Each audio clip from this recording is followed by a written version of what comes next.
भाग एक। मुंबई, सारंग विला। एक लड़का जिसकी उम्र तकरीबन 28 साल की थी, स्टडी रूम में खिड़की के पास शादी की शेरवानी पहने हुए खड़ा हुआ था। उसके चेहरे पर गुस्सा साफ नजर आ रहा था। तभी पीछे से कुर्सी पर बैठा एक लड़का धीरे से कहता है कि भाई वो लड़का अपनी डरावनी आवाज में कुर्सी पर बैठे लड़के की बात को बीच में काटकर बोलता है कि मैं उसे नहीं छोड़ूंगा। उसे बहुत शौक है, ना कि दूसरों को आजादी दिलाने का। जब खुद आएगी मेरी कैद में, तब कैसे खुद को बचा पाएगी। उस लड़के की डरावनी आवाज सुनकर कुर्सी पर बैठा लड़का एक पल के लिए डर जाता है और धीरे से कहता है कि आप क्या करने वाले हैं भाई। वह लड़का, जो अब तक अंधेरे कमरे की खिड़की से बाहर देख रहा था, वो रोशनी में आते हुए अपनी नीली दहकती आंखों से कुर्सी पर बैठे हुए लड़के को घूरते हुए बोला, बहुत शौक है ना? शादी करने का सारा शौक उतार दूंगा। जब खुद के अधिकार को मांगूंगा तब कैसे मना करेगी। इतना कहकर वह सीधा अपने कमरे की तरफ चला गया। कुर्सी पर बैठा आदमी उसे जाता हुआ देखकर बोला, मृत्युंजय भाई, उस लड़की की कोई गलती नहीं है, बल्कि आपके बिजनेस पार्टनर की बेटी बिल्कुल सही नहीं थी। आई होप जिसके साथ आपकी शादी हुई है, वह आपसे बहुत प्यार करें। इतना कहते हुए वह लड़का, जिसका नाम अमृत था, वह अपने कमरे की तरफ चला जाता है। मृत्युंजय का कमरा। मृत्युंजय जोर से अपने कमरे का दरवाजा खोलना है तो देखा है कि उसके बिस्तर पर एक लड़की डरी सहमी सी घूंघट ओढ़े हुए बैठी हुई थी। मृत्युंजय दरवाजा अंदर से बंद करता है। बिस्तर पर बैठी महक डर जाती है और घबराहट में अपने दुपट्टे को अपनी उंगलियों में मोड़ने लगती है। मृत्युंजय बिना कुछ कहे सीधा उसके सर से दुपट्टा उठाकर फेंक देता है।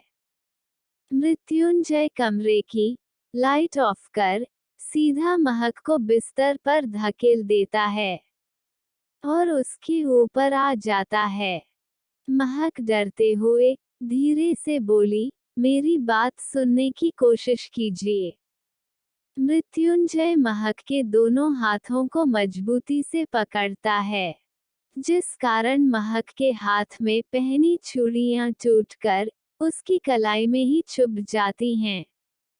मृत्युंजय महक के दोनों हाथों को पकड़कर बिस्तर पर दबाते हुए अपनी डरावनी आवाज में कहता है कि मुझे कोई मतलब नहीं है और मुझे सुनने में भी कोई दिलचस्पी नहीं है। अब तो तुम मेरी बीवी बन गई हो तो अपनी बीवी होने का फर्ज भी निभाओ। अपने पति को खुश करो। इतना कहकर मृत्युंजय महक के ब्लाउज की डोरी खोल देता है।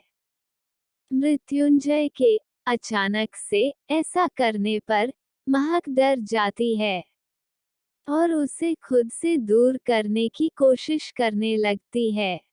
लेकिन मृत्युंजय महक से काफी ज्यादा ताकतवर था, इसलिए महक कुछ भी नहीं कर पाती है।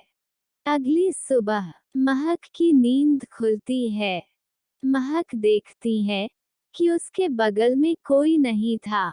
महक तुरंत उठकर बैठ जाती है। उसके पूरे शरीर में तेजी से दर्द हो रहा था। वह जैसे तैसे बिस्तर से खड़ी होती है और अपने उड़े कंबल को लपेटकर बाथरूम में चली जाती है। महक जब बाथरूम में पहुंचती है तो वह देखती है उसके पूरे शरीर में लाल निशान थे। महक शावर ऑन कर अपना हाथ आगे करती है तो एक दर्द भरी सिसकी उसके मुंह से निकल जाती है। वह देखी है कि उसके हाथ में अभी भी हल्का खून आ रहा था, लेकिन वह अब सूख चुका था। महक शावर के नीचे खड़ी हो जाती है, उसके आंखों के सामने बीता हुआ वह 1 महीना मूवी की तरह चलने लगता है। फ्लैशबैक 1 महीने पहले अवस्थी निवास। महक अवस्थी, उम्र 22 साल, बच्चों को स्कूल में डांस सिखाती थी और अपने पिता शेखर अवस्थी के बेकरी शॉप में स्कूल से आने के बाद मदद करती थी। उसकी मां नीरू अवस्थी एक हाउसवाइफ थी और उसका एक भाई सुधांशु अवस्थी, जिसकी उम्र 21 साल थी। वह अपने क्लास का टॉपर था, इसलिए सभी लड़कियां उस पर मरती थी। महक सुबह सुबह अपने भाई के कमरे में जाकर उसे उठाते हुए बोली, सिद्धू, कब तक सोता रहेगा? तुझे कॉलेज नहीं जाना क्या? महक का भाई सुधांशु उठकर बैठ जाता है और महक की तरफ देखते हुए बोलता है कि दीदी थोड़ा सा और सोने देती ना, आपको पता है कि ना मैं रात को देरी से सोया था। महक सुधांशु के बाल को सहलाते हुए बोली, हाँ मुझे पता है कि मेरे भाई तुम रात को देर से सोया था, लेकिन तुम्हारे एग्जाम आने वाले हैं ना। चलो तुम कहते हो ना कि तुम्हें हमेशा से ही मुंबई के सबसे बड़ी कंपनी में जॉब चाहिए, लेकिन उसके लिए तुम्हारा पढ़ाई सबसे ज्यादा जरूरी है। सुधांशु महक की बात पर उसे गले लगाते हुए बोला, आपको पता है ना दीदी, मैं बहुत लकी हूँ जो मुझे आपकी जैसी बहन मिली। वैसे अजीत भाई आते ही होंगे आपको लेने के लिए। महक सुधांशु को खुद से दूर करते हुए उसे घूरते हुए बोली, तू मुझे चिढ़ा रहे हो ना सिद्धू? चलो अब रेडी हो जाओ, उसके बाद तुम्हें कॉलेज भी जाना है ना। नीचे नाश्ते में तुम्हारा इंतजार कर रहे हैं। सुधांशु अलर्ट होकर बोला, ओके मैडम। इतना कहकर हंसते हुए बाथरूम में चला गया। सभी लोग डाइनिंग टेबल पर बैठे हुए थे। सुधांशु अपने एक कंधे पर बैग लटकाए हुए बुक पढ़ते हुए टेबल पर आकर बैठ जाता है और उसकी माँ उसके लिए पराठे प्लेट में रखते हुए कहती है कि कितना पड़ेगा, चश्मा लग जाएंगे। तभी महक अपनी माँ की बात पर बोली, माँ वैसे भी आजकल जो बच्चे ज्यादा पढ़ते हैं उन्हें चश्मा लग जाते हैं, और जो नहीं पढ़ते हैं वे आजकल फैशन के चश्मा लगते हैं, इसलिए कोई बड़ी बात नहीं है। महक के पिता शेखर जी अपनी पत्नी को समझाते हुए बोले, शांत रहो भाग्यवान, और आज इम्पोर्टेंट डिलीवरी है। यहाँ के सबसे फेमस सारंग विला के परिवार में उनकी बेटी और उनके बेटे का रिश्ता तय हुआ है। वहां से केक का ऑर्डर आया है। उसके पिता की बात सुनकर महक खुश होते हुए बोली, ये तो अच्छी बात है। सुधांशु जो अपने पिता की बात पूरी तरीके से सुनकर सदमे में था, वह बिना नाश्ता करें उठते हुए कहता है कि मुझे कॉलेज के लिए देर हो रही है, मैं चलता हूँ। इतना कहकर वह घर से निकल जाता है। थोड़ी देर बाद महक भी नाश्ता करके घर से बाहर आती है। बाहर बाइक पर एक 25 साल का लड़का बैठा हुआ था। वह मुस्कुराते हुए महक को हेलमेट देकर कहता है कि काफी जल्दी नहीं आ गए आप।